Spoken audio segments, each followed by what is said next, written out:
প্রিয় শ্রোতা বন্ধুরা, অডিও বুক বাই সালমানের নতুন আরেকটি অডিও বুকে আপনাদের স্বাগত জানাচ্ছি। আমি সালমান আহমেদ। আজকে যে বইটি আপনাদের পড়ে শোনাব এটি হুমায়ুন আহমেদ স্যারের লেখা মিসির আলি সিরিজের মিসির আলি আনসলভড নামের একটি বই। এই বইতে মিসির আলির অনেকগুলো আনসলভড গল্প আছে। সেইখান থেকে একটি গল্প আজকে আপনাদের পড়ে শোনাব। গল্পটির নাম সিন্দুক। তাহলে শুরু করা যাক। অতি বুদ্ধিমান মিসির আলি মাঝে মাঝে ধরা খান। অনেক চেষ্টা করেও কিছু রহস্য ভেদ করতে পারেন না। আনসলভড খাতায় সেই সব রহস্য লিখে রাখেন। তার মনে ক্ষীণ আশা কোনো একদিন এইসব রহস্যের সমাধান হবে। মিসির আলি হাল ছাড়ার মানুষ না।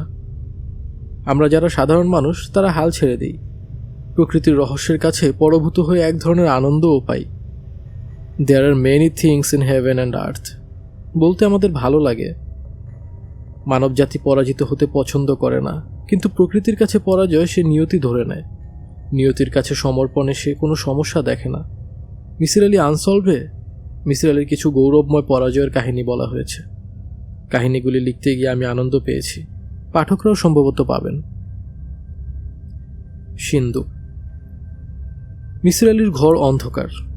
তিনি অন্ধকার ঘরে চেয়ারে পা তুলে বসে আছেন। চেয়ারে পা তুলে বসে থাকার বিষয়টা আমার অনুমান। অন্ধকারের কারণে তাকে দেখতে পাচ্ছি না, তবে পা তুলে জুবুথুবু ভঙ্গিতে বসে থাকা তার অভ্যাস। আমি বললাম, ঘরে মোমবাতি নাই? মিসির আলি বললেন, টেবিলে মোমবাতি বসানো আছে, এতক্ষণ জ্বলছিল। আপনি ঘরে ঢোকার কিছুক্ষণ আগে বাতাসে নিভে গেছে। আমি বললাম, মোমবাতি জ্বালাবো নাকি অন্ধকারে বসে থাকবেন? মিসির আলি বললেন, থাকি কিছুক্ষণ অন্ধকারে, আধারের রূপ দেখি। বিশেষ কিছু নিয়ে চিন্তা করছিলেন? মিসির আলি বললেন, আপনার কি ধারণা সারাক্ষণ আমি কিছু না কিছু নিয়ে চিন্তা করি?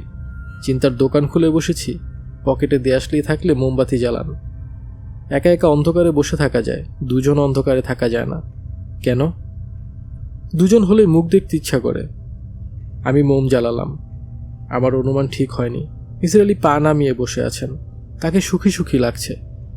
বিয়েবাড়ি খাবার খাওয়ার পর পান মুখে দিয়ে একটা সিগারেট ধরালে চেহারায় যে সুখী সুখী ভাব আসে, সেরকম। মিসির আলি বললেন, বিশেষ কোনো কাজে এসেছেন নাকি গল্পগুজব? গল্পগুজব। মিসির আলি বললেন, আপনি কি একটা ব্যাপার লক্ষ্য করেছেন? আমরা সবসময় বলি গল্পগুজব, শুধু গল্প বলি না। তার অর্থ হচ্ছে আমাদের গল্পে গুজব একটা বিশেষ স্থান দখল করে আছে। আমাদের গল্পের একটা অংশ থাকবে গুজব। ইংরেজিতে কিন্তু কেউ বলে না স্টোরি রিউমার, কারণ রিউমার তাদের কাছে তেমন গুরুত্বপূর্ণ না। আমি বললাম, আপনি গল্পই বলুন, গুজব বাদ থাক। কি গল্প শুনবেন? যা বলবেন তাই শুনব। আপনার ছেলেবেলার গল্প শুনি, শৈশব কথা। আপনার বাবা কি আপনার মতো ছিলেন? আমার মতো মানে? জটিল চিন্তা করা টাইপ মানুষ? আমার বাবা নিতান্তই আলাভোলা ধরনের মানুষ ছিলেন। তার প্রিয় শব্দ হলো আশ্চর্য। কোনো কারণ ছাড়াই তার বিস্মিত হওয়ার ক্ষমতা ছিল। উদাহরণ দেব? দিন। একবার একটা প্রজাপতি দেখে কি আশ্চর্য, কি আশ্চর্য বলে তার পেছন পেছন ছুটলেন। তিনি শুধু যে একা ছুটলেন তা না, আমাকেও ছুটতে বাধ্য করলেন। প্রজাপতির একটা ডানা ছিঁড়ে গিয়েছিল। বেচারা একটা ডানায় ভর করে উঠছিল। আমি বললাম, আশ্চর্য হবার মতোই তো ঘটনা। মিসির আলি বললেন, তা বলতে পারেন, তবে দিনের পর দিন এই ঘটনার পেছনে সময় নষ্ট করা কি ঠিক? তার প্রধান কাজ তখন হয়ে দাঁড়ালো প্রজাপতি ধরে ধরে একটা ডানা ছিঁড়ে দেখা সে এক ডানায় উঠতে পারে কিনা। শুধু প্রজাপতি না, তিনি ফড়িং ধরেও ডানা ছিঁড়ে দেখতেন উঠতে পারে কিনা। বাবার এই কাজগুলি আমার একেবারেই পছন্দ হতো না। কৌতূহল মেটানোর জন্য তুচ্ছ পতঙ্গকে কষ্ট দেওয়া কোনো মানে হয় না। আপনার বাবার পেশা কি ছিল? উনি মাদ্রাসার শিক্ষক ছিলেন, উলা পাস শিক্ষক। যদিও আমাকে তিনি মাদ্রাসায় পড়তে দেননি। তিনি লম্বা জুব্বা পরতেন। জুব্বার রং সবুজ, কারণ নবীজি সবুজ রঙের জুব্বা পরতেন। বাবার ঝোঁক ছিল সত্য কথা বলার দিকে। তার একটাই উপদেশ ছিল, সত্যি বলতে হবে। তাকে খুব অল্প বয়সে সত্যি বিষয়ে আটকে ফেলেছিলাম। শুনবেন সেই গল্প? বলুন শুনি। আমি তখন ক্লাস 7-এ পড়ি। বাবা মাগরিবের নামাজ শেষ করে জায়নামাজে বসে আছেন। এশার নামাজ শেষ করে তিনি উঠবেন, এই তার নিয়ম। দুই নামাজের মাঝখানের সময় তিনি তসবিহ টানতেন, তবে সাধারণ কথাবার্তাও বলতেন। সেদিন ইশারা আমাকে জায়নামাজের একপাশে বসতে বললেন। আমি বসলাম। তিনি আমার মাথায় হাত রেখে কিছু দোয়া দুরুদ পরে যথারীতি বললেন, বাবা, সত্যি কথা বলতে হবে, সব সময় সত্যি। আমি বললাম, আচ্ছা বাবা, মনে করো তুমি একটা নৌকায় বসে আছো, নদীর ঘাটে নৌকা বাঁধা। তখন একটা মেয়ে দৌড়ে এসে তোমার নৌকার পাটাতনে লুকিয়ে পড়ল। তাকে কিছু দুষ্ট লোক তাড়া করছে। মেয়েটি লুকানোর কিছুক্ষণ পর ডাকাত দল এসে পড়ল। তারা তোমাকে বলল, একটা মেয়েকে আমরা খুঁজছি, তাকে কোন দিকে যেতে দেখেছেন? তার উত্তরে তুমি কি সত্যি কথা বলবে? বাবা কিছু সময় হতাশ চোখে আমার দিকে তাকিয়ে বললেন, দুষ্টতর্ক ভালো না বাবা। মোমবাতি আবার বাতাসে নিভে গেছে। মিসির আলি বাতি জ্বালালেন। আমি বললাম, আপনার তর্কবিদ্যা সেটাই কি শুরু? মিসির আলি বললেন, শুরুটা বাবা করে দিয়েছিলেন, তবে তর্কবিদ্যা না, তার ছিল চিন্তাবিদ্যা, চিন্তা বা লজিক নির্ভর অনুমান বিদ্যা। বলুন শুনি। মিসির আলি বললেন, বাবার আমার প্রতি বিশেষ দুর্বলতা ছিল। 2 বছর বয়সে আমার মা মারা গেছেন। মার স্নেহ পাইনি, এ নিয়ে তার মনে কষ্ট ছিল। তিনি আমাকে আনন্দ দেবার জন্য নানান খেলা খেলতেন। প্রধান খেলা ছিল টিনের কৌটায় কিছু মার্বেল ঢুকিয়ে ঝাঁকানোর পরে বলতেন, বাবা বলো মার্বেল কয়টা? বলতে পারলে লজেন্স। আমি যে কোনো একটা সংখ্যা বলতাম। কৌটা খুলে দেখা যেত সংখ্যা ঠিক হয়নি। বাবা বলতেন, যা মনে আসে তাই হুট করে বলবা না, চিন্তা করে অনুমানে যাবা। যদি একটা মার্বেল থাকে, সেই মার্বেল টিনের গায়ে শব্দ করবে। 2টা মার্বেল থাকলে টিনের গায়ে শব্দ হবে, আবার মার্বেলে ঠোকাঠুকি হয়ে আরেক ধরনের শব্দ হবে। 3টা মার্বেল থাকলে 3 রকমের শব্দ। মূল বিষয় হলো শব্দ নিয়ে চিন্তা। মানুষ এবং পশুর মধ্যে একটাই প্রভেদ, মানুষ চিন্তা করতে পারে, পশু পারে না। আমি বললাম, বাবা পশুও হয়তো চিন্তা করতে পারে, মুখে বলতে পারে না। বাবা দীর্ঘ নিঃশ্বাস ফেললেন। আমার কারণে তাকে অনেকবার দীর্ঘ নিঃশ্বাস ফেলতে হয়েছে। সেই দীর্ঘ নিঃশ্বাসে পুত্রের ভবিষ্যৎ চিন্তায় হতাশার চিহ্ন ছিল। বাবার কথা বাদ থাক, আপনি এসেছেন আমার যে কোনো একটা অমীমাংসিত রহস্যের গল্প শুনতে। তেমন একটা গল্প বলি। আমি বললাম, আপনার বাবার গল্প শুনতে ভালো লাগছে, বাবার গল্পই বলুন। মার্বেলের শব্দ নিয়ে তার খেলাটা তো শুনতে খুবই ভালো লাগলো। কোনো বাবা তার সন্তানকে নিয়ে এ ধরনের খেলা খেলেন বলে মনে হয় না। মিসির আলি বললেন, অমীমাংসিত রহস্যটা বাবার সিন্দুক নিয়ে, সেই অর্থে এটা হবে বাবারই গল্প। শুরু করি? করুন। বাবার একটা সিন্দুক ছিল, বিশাল সিন্দুক, লোহা কাঠের তৈরি। লোহা কাঠ কি বস্তু আমি জানি না। বাবা বলতেন, লোহা কাঠ হচ্ছে সেই কাঠ যেখানে লোহার পেরেক ঢুকে না। আমার নিজের ধারণা সিন্দুকটা ছিল সিজন করা বার্মাটিকের। সিন্দুকের গায়ে পিতলের লতাপাতার নকশা ছিল। সিন্দুকের চাবি ছিল 2টা, একটা চাবি প্রায় 1/2 ফুট লম্বা। 2টা চাবি রূপার তৈরি। চাবি 2টা সবসময় বাবার কোমরের ঘুনসির সঙ্গে বাঁধা থাকত। গোসলের সময় তিনি চাবি খুলতেন না। শৈশবে আমি ভাবতাম সিন্দুকে সোনার থালা বাসন আছে, কারণ প্রায় গল্প শুনতাম নদীতে সোনার থালা বাসন ভেসে উঠেছে। আর্কিমিডিসের সূত্রে পানিতে সোনার থালা বাসন ভেসে ওঠার কথা না, তবে শৈশব সব রকম সূত্র থেকে মুক্ত। সিন্দুক প্রসঙ্গে যাই। সিন্দুকের উপর শীতল পাটি পাতা থাকত। বাবা সেখানে ঘুমাতেন। তিনি কোনো বালিশ ব্যবহার করতেন না, ডান হাতের তালুতে মাথা রেখে ঘুমাতেন। খুব ছোটবেলায় আমিও বাবার সঙ্গে ঘুমাতাম। একটু বড় হবার পর বিছানায় চলে আসি, কারণ দুজনে চাপাচাপি হতো। বাবা রাতে খুব যে ঘুমাতেন তা না, ইবাদত বন্দেগী করেই রাত পার করতেন। রাতে ঘরে সবসময় হারিকেন জ্বলত। বাবা অন্ধকার ভয় পেতেন। এক রাতের কথা বললেই বুঝতে পারবেন। হঠাৎ ঘুম ভেঙেছে, ঘর অন্ধকার, জানলা দিয়ে সামান্য চাঁদের আলো আসছে। বাবা আমাকে জড়িয়ে ধরে আছেন, সামান্য কাঁপছেন। আমি বললাম, বাবা কি হয়েছে? বাবা বললেন, সর্বনাশ হয়েছে রে বেটা, হারিকেন নিভে গেছে, কেরোসিন শেষ, আগে খেয়াল করি নাই। আমি বললাম, মোমবাতি তো আছে। বাবা মনে হলো জীবন ফিরে পেলেন। কাপা গলায় বললেন, মোমবাতি আছে নাকি? কোনখানে? আমি শিকায় ঝুলানো হাড়ির ভেতর থেকে বাবাকে মোমবাতি এনে দিলাম। তিনি ক্রমাগত বলতে লাগলেন, শুকুর আলহামদুলিল্লাহ, আল্লাহ পাকের অশেষ মেহেরবানি। মোমবাতি জ্বালানো হলো। তাকিয়ে দেখি ভয় আতঙ্কে বাবার মুখ পাংশুবর্ণ, কপালে ঘাম। আমি বললাম, তুমি অন্ধকার এত ভয় পাও কেন বাবা? বাবা বিড়বিড় করে বললেন, আছে, ঘটনা আছে, তোকে বলা যাবে না, তুই পোলাপান মানুষ, ভয় পাবি। এই সময় আমাদের ঘরের পেছন দিকে ধূপধাপ শব্দ হতে শুরু করলো। আমি বললাম, শব্দ কিসের বাবা? বাবা বললেন, খারাপ জিনিস হাঁটাচলা করতেছে। তিনি ক্রমাগত আয়াতুল কুরসি পড়ে আমার গায়ে ফু দিতে লাগলেন। আপনার বয়স তখন কত? ক্লাস 5-এ পড়ি, 9-10 বৎসর বয়স হবে। ঘটনাটা মন দিয়ে শুনুন। বাবা আমাকে জড়িয়ে ধরে ভয়ে থরথর করে কাঁপছেন। ধূপধাপ শব্দ হচ্ছে, এক নাগারে না, মাঝে মাঝে থামছে, আবার শুরু হচ্ছে। আমি বললাম, বাবা, কেউ ঢেকিতে ধান কুটছে, ঢেকির শব্দ। বাবা বললেন, গাধার মতো কথা বলবি না, আমার বাড়ির পেছনে কি ঢেকি ঘর? আমি বললাম, শব্দ দূরে হচ্ছে, রাতের কারণে শব্দ কাছে মনে হচ্ছে। বাবা বললেন, এত রাতে কে ঢেকিতে পার দিবে? আমি বললাম, হিন্দু বাড়িতে সকাল হবার আগেই ঢেকি শুরু হয়, এখনই সকাল হবে। আমার কথা শেষ হবার প্রায় সঙ্গে সঙ্গে মসজিদের আজান শোনা গেল। বাবা আমার মাথায় হাত রেখে বললেন, মাশাল্লাহ মাশাল্লাহ, আল্লাহ পাক তোর মাথায় বুদ্ধি দিয়েছেন। মিসির আলী হিসেবে সেটাই কি আপনার প্রথম রহস্যভেদ? তা বলতে পারেন, তবে ঢেকির শব্দের রহস্যভেদ ছাড়াও ওই রাতে আমি প্রথম বুঝতে পারি আমার বাবা অসুস্থ। কি অসুখ জানি না, তবে তিনি যে খুবই অসুস্থ একজন মানুষ সেটা নিশ্চিতভাবে বুঝে ফেলি। এখন আমি বাবার অসুখের নাম জানি। সাইকোলজির ভাষায় এই অসুখের নাম প্যারানোয়া। কারণ ছাড়া ভয়ে অস্থির হয়ে যাওয়া, সবসময় ভাবা তাকে মেরে ফেলার ষড়যন্ত্র হচ্ছে। বাবা মাদ্রাসা চাকরি ছেড়ে দিলেন, কারণ মাদ্রাসা যেতে হলে সেনবাড়ির ভিটার উপর দিয়ে যেতে হয়, ঘন জঙ্গলের ভেতর দিয়ে রাস্তা। সেখানে নাকি খারাপ জিনিসরা তাকে ধরার জন্য বসে থাকে। একবার একটা ধরেও ফেলেছিল, তিনি অনেক কষ্টে ছাড়া পেয়েছেন। বাবার বিপর্যস্ত মানসিক অবস্থার একটি গল্প শুনুন। তিনি একবার বাড়িতে মাদ্রাসার এক তালেবুল এলেমকে নিয়ে এলেন। আমাকে কানে কানে বললেন, এ কিন্তু মানুষ না, জিন। মানুষের বেশ ধরে মাদ্রাসায় পড়াশোনা করে। আমি বললাম, কিভাবে বুঝলে? বাবা বললেন, সবাই জানে। একবার সে মাদ্রাসার হোস্টেলে তার ঘরে শুয়ে আছে, তার একটা বই দরকার। বইটা অনেক দূরে, টেবিলের উপর। সে বিছানা থেকে না উঠে হাতটা লম্বা করে টেবিল থেকে বই নিল। কে দেখেছে? তার রুমমেট দেখেছে, সেই সবাইকে বলেছে। জিনটার নাম কি? কালাম। পড়াশোনায় তুখোড় ছাত্র। জিন কালাম দুপুরে আমাদের সঙ্গে কই মাছ খেল এবং গলায় কই মাছের কাঁটা ফুটিয়ে অস্থির হয়ে পড়ল। আমি বাবাকে বললাম, বাবা, সে জিন, তার গলায় কাঁটা ফুটবে কেন?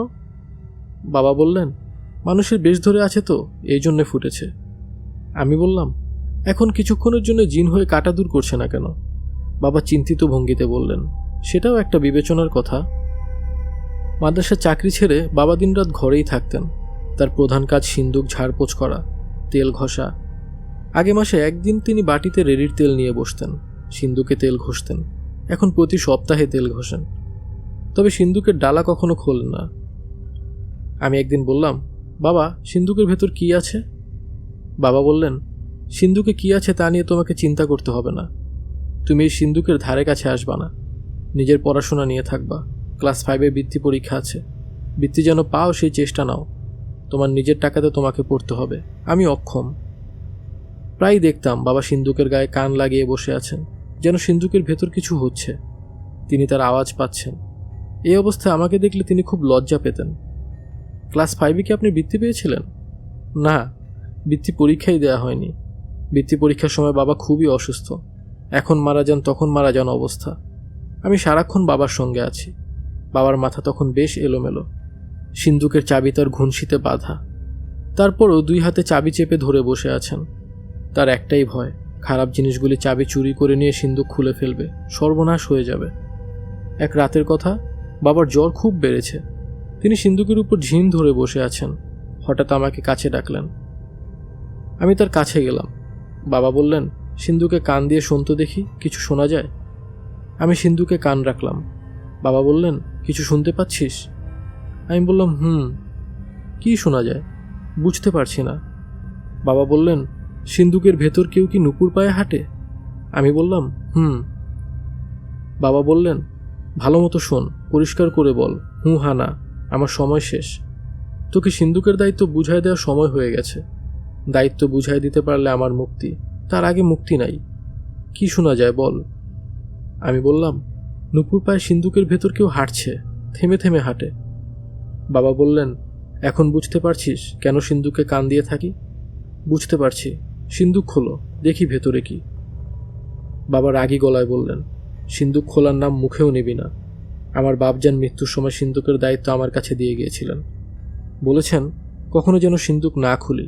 আমি খুলি নাই, তুইও খুলবি না। সিন্দুকের চাবি সারা জীবন সঙ্গে রাখবি। আমি কিছুক্ষণ চুপ করে থেকে বললাম, বাবা, আমি যখন সিন্দুকে কান চেপে ধরেছিলাম তখন তুমি শরীর দুলাচ্ছিলে। শরীর দুলানোর জন্যে সিন্দুকের চাবি ঠুকাঠুকি হয়ে নুপুরের মতো শব্দ হয়েছে। বাবা বললেন, হ্যাঁ ঠিক আছে, তোর বুদ্ধি মাশাল্লাহ খুবই ভালো। আমার মৃত্যুর পর সিন্ধুকে কান চেপে ধরবি, যখনই সময় পাবি তখনই ধরবি। নানান ধরনের শব্দ শুনবি, খিচুড়ি, মেয়ে মানুষের গলা, মেয়ে মানুষের হাসি। প্রশ্ন করলে মাঝে মাঝে জবাব পাবি, শুধু একটাই কথা, সিন্দুক খুলবি না। এই ঘটনার 1 সপ্তাহ পরে বুধবার রাতে বাবা মারা গেলেন। মৃত্যুর সময় তার মুখে একটাই কথা, সিন্দুকের চাবি। আমার সিন্দুকের চাবি খারাপ জিনিস নিয়ে গেছে, সর্বনাশ, আমার মহা সর্বনাশ। তার কোমরের ঘুনশিতে চাবি ছিল না। পুরো বাড়ি তন্ন তন্ন করে খুঁজেও চাবি পাওয়া গেল না। বাবার মৃত্যুর পর আমি অথৈ সমুদ্রে পড়লাম। পড়াশোনা বন্ধ হবার উপক্রম হলো। তখন আমাদের স্কুলের অঙ্ক স্যার প্রণববাবু বললেন, তুই আমার বাড়িতে উঠে আয়, এই বাড়ি তালাবদ্ধ থাকুক। আমি স্যারের বাসায় উঠলাম। স্যারের স্ত্রীর নাম দুর্গা। তিনি আমাকে বললেন, তুই আমার ঠাকুর ঘরে কখনো ঢুকবি না, পানি বলবি না, বলবি জল, তাহলেই হবে। এখন আয়, আমাকে প্রণাম কর, পায়ে হাত না দিয়ে প্রণাম কর। স্নান করে এসেছি, ঠাকুর ঘরে ঢুকবো। আমি কদমবুসি করার মতো করলাম। তিনি বললেন, মুসলমানের ছেলে, প্রণামের ঢং দেখো। প্রথম দিন মহিলার কথায় আহত হয়েছিলাম। কয়েকদিনের মধ্যেই বুঝলাম এই পৃথিবীতে 5 জন ভালো মানুষের মধ্যে তিনি একজন। তিনি কখনো বলেননি আমাকে মা ডাক, কিন্তু আমি তাকে মা ডাকতাম। তিনি আমাকে ডাকতেন মিশ্রি। তার মৃত্যুর পর আমি মুখাগ্নি করি, কারণ তিনি বলে গিয়েছিলেন মৃত্যুর পর মুসলমান বদপুলাটা যেন আমার মুখাগ্নি করে। তাদের পরিবার কঠিন নিরামিষাশী ছিল। আমাকে নিরামিষ খাবার খেতে হতো। আমার আমিষ খাবার অভ্যাস যেন নষ্ট না হয়ে যায়, এই জন্য মা আমাকে আলাদা হাঁড়িতে মাঝে মধ্যে ডিম রান্না করে দিতেন। আমার মায়ের গল্প আলাদাভাবে আরেকদিন বলবো। আমার আনসলভড খাতায় ওনার ছোট্ট একটা অংশ আছে। উনি প্রতি অমাবস্যায় অপদেবতাদের ভোগ দিতেন। বাড়ির পেছনের জঙ্গলে একটা শেওড়া গাছের নিচে কলা পাতায় করে গজার মাছ পুড়িয়ে দিতেন। তিনি বলতেন, ভোগ দেবার কিছুক্ষণের মধ্যে একজন অপদেবতা ভোগ গ্রহণ করার জন্য আসতেন। সে অপদেবতার চোখ নেই, তার শরীরে মাংস পোড়ার গন্ধ। একদিন আমি মার সঙ্গে অপদেবতাকে ভোগ দিতে গিয়েছিলাম। আচ্ছা, এই অংশটা বাদ, আজ বরং সিন্দুকের গল্পটা করি। আমি স্কুল ছুটির দিনে নিজের বসত বাড়িতে যেতাম। বাড়ি তালাবদ্ধ থাকতো। তালা খুলে ঘর ঝাড় দিতাম এবং বেশ কিছু সময় সিন্দুকে কান লাগিয়ে বসে থাকতাম। সিন্দুকের ভেতর থেকে কোনো আওয়াজ আসতো না, আসবে না জানতাম, তারপরেও অভ্যেস বসে কান লাগিয়ে থাকা। একদিনের কথা, সিন্দুকে কান লাগিয়ে বসে আছি। হঠাৎ শুনলাম রিনরিনে মেয়েদের গলায় কেউ একজন বলল, এই এই, আমি আমি আমি, এই এই। আতঙ্কে আমার শরীর প্রায় জমে গেল। আমি ছিটকে দূরে সরে গেলাম। মনে হচ্ছে সিন্দুকটা সামান্য নড়ছে। কেউ একজন প্রাণপণ চেষ্টা করছে ভেতর থেকে সিন্দুকের ডালা খোলার। কেউ একজন বন্দী হয়ে আছে, বের হবার চেষ্টা করছে। দৌড়ে প্রণব স্যারের বাড়িতে চলে গেলাম। ঘর তালাবদ্ধ করার কথাও মনে হলো না। সেদিন এতই ভয় পেয়েছিলাম যে রাতে জ্বর এসে গিয়েছিল। জ্বরের ঘোরে কানের মধ্যে সারাক্ষণ কেউ একজন বলছিল, এই এই এই, আমি আমি আমি, এই এই এই। পরের সপ্তাহে আবার গেলাম। সিন্ধুকে কান লাগানো মাত্র শুনলাম, এই এই এই। আমি বললাম, আপনি কে? উত্তরে শুনলাম, আমি আমি আমি। আপনার নাম কি? আমি আমি আমি। সিন্ধুকের ভেতর কিভাবে ঢুকলেন? উত্তরে সেই পুরনো শব্দ, আমি আমি আমি। তবে শব্দ স্পষ্ট। ইলেকট্রিসিটি চলে এসেছে। মিসির আলি ফু দিয়ে বাতি নেভালেন। তাকিয়ে দেখে মিসির আলির কপালে ঘাম। তিনি এখনও গল্পের ভেতরে আছেন, যেন চোখের সামনে সিন্দুক দেখছেন। আমি বললাম, মিসির আলি সাহেব, ভাই, এটা কি কোনো অডিটরি হ্যালুসিনেশন হতে পারে? হ্যাঁ, হতে পারে। সিন্দুক নিয়ে আমার কিশোর মনে প্রবল কৌতূহল থেকে ঘোর তৈরি হতে পারে। তবে ঘোর ছিল না। কিভাবে বুঝলেন ঘোর ছিল না? আমি আমার মাকে, অর্থাৎ প্রণব স্যারের স্ত্রীকে বাড়িতে এনেছিলাম। তাকে বললাম সিন্ধুকে কান রাখতে, তিনি কিছু শুনেন কিনা। তিনি কান রাখলেন এবং অবাক হয়ে বললেন, বাচ্চা একটা মেয়ে বলছে, আমি আমি আমি। ঘটনা কি রে? আমি বললাম, জানি না। মা বললেন, এর চাবি কই? চাবি আন, সিন্দুক খুলব। আমি বললাম, চাবি নাই, চাবি হারিয়ে গেছে। মা বললেন, আমার ধারণা সিন্ধুকে অনেক ধনরত্ন আছে। ধনরত্ন পাহারা দেবার জন্যে বাচ্চা কোনো মেয়েকে সিন্ধুকের ভেতর ঢুকিয়ে তালাবন্ধ করে দেওয়া হয়েছে। মেয়েটাকে জক করা হয়েছে। আগেরকার মানুষের বিশ্বাস ছিল জক ধনরত্ন পাহারা দেয়। মিস্ত্রি দিয়ে সিন্দুক খোলা দরকার, কিন্তু সেটা ঠিক হবে না। ঠিক হবে না কেন? চারদিকে জানাজানি হবে, সিন্দুক খুলতে হবে গোপনে। মিসির আলি সিগারেট ধরাতে ধরাতে বললেন, আমি যখন ক্লাস 8-এ পড়ি তখন সিন্দুকের চাবির সন্ধান পাই। কিভাবে পান? নিজেই চিন্তা করে বের করি চাবিটা কোথায় থাকতে পারে। চাবি সেখানেই পাওয়া যায়। লজিক্যাল ডিডাকশন কিভাবে করলাম আপনাকে বলি। চাবি দুটি বাবার কোমরে ঘুনশিতে বাঁধা থাকত, কাজেই চাবি পড়ে যাওয়ার প্রশ্নই ওঠে না। বাবার কথা মতো খারাপ জিনিস তার কাছ থেকে চাবি ছিনিয়ে নিয়েছে এও হবার কথা না, বাবা নিজেই লুকিয়ে রেখেছেন। তার শরীর তখন খুবই খারাপ ছিল, কাজেই দূরে কোথাও লুকাবেন না, বাড়ির ভেতর বা বাড়ির আশেপাশে লুকাবেন। মাটি খুঁড়ে কোথাও লুকাবেন না, মাটি খোঁড়ার সামর্থ্য তার ছিল না, আর খোঁড়াখুড়ি করলে লোকজনের দৃষ্টি আকর্ষণ করবেন। কাজেই তার চাবি লুকানোর একমাত্র জায়গা ইদারা। বাড়ির পেছনেই ইদারা। বাবা অবশ্যই ইদারার পানিতে চাবি ফেলে দিয়েছেন। আমাদের বাড়ির ইদারার চারপাশ বাঁধানো ছিল। অসুস্থ অবস্থায় বাবা ইদারায় হেলান দিয়ে অনেক সময় কাটাতেন। ইদারা থেকে চাবি উদ্ধারের কাজ মোটেই জটিল হয়নি। ইদারায় বালতি বা বদনা পড়ে গেলে তা তোলার জন্য আকশি ছিল। জিনিসটা এক গোছা মোটা বড়শির মতো। দড়িতে বেঁধে আকশি ফেলে নাড়াচাড়া করলেই হতো, ডুবন্ত জিনিস বড়শিতে আটকাত। আপনি চাবি পেয়ে গেলেন? হ্যাঁ। সিন্দুক খুললেন? হ্যাঁ। সিন্দুকে কি ছিল? মিসির আলি সিগারেটের লম্বা টান দিয়ে বললেন, সিন্দুক ছিল সম্পূর্ণ ফাঁকা। কিছুই ছিল না। কিছুই ছিল না? এক টুকরা কালো সুতাও ছিল না। এরপরও কি আপনি সিন্দুকে কান রেখে কথা শোনার চেষ্টা করেছেন? করেছি, কিছুই শুনিনি। সিন্দুকের গল্প এখানেই শেষ। যান, বাসায় চলে যান, অনেক রাত হয়েছে। সমাপ্ত। তো বন্ধুরা, এটাই ছিল সিন্দুক গল্পটি। আপনাদের কেমন লাগলো জানাবেন। মিসির আলি তো সবসময় চেষ্টা করেন সব কিছু সলভ করার, কিন্তু এই বইটাতে সবগুলি হবে তার আনসলভড গল্প, যেগুলোর কোনো সমাধান নেই, কোনো সমাপ্তি নেই, কোনো ব্যাখ্যা নেই। তো কেমন লাগলো এরকম ব্যাখ্যা ছাড়া একটা গল্প শুনতে? অবশ্যই কমেন্ট করে জানাবেন। আর আমার চ্যানেলটি সাবস্ক্রাইব করে রাখবেন। শুনতে ভালো লাগলে লাইক দিবেন। কথা হবে পরের অডিও বুকে। সবাই ভালো থাকবেন, সুস্থ থাকবেন। আল্লাহ হাফেজ।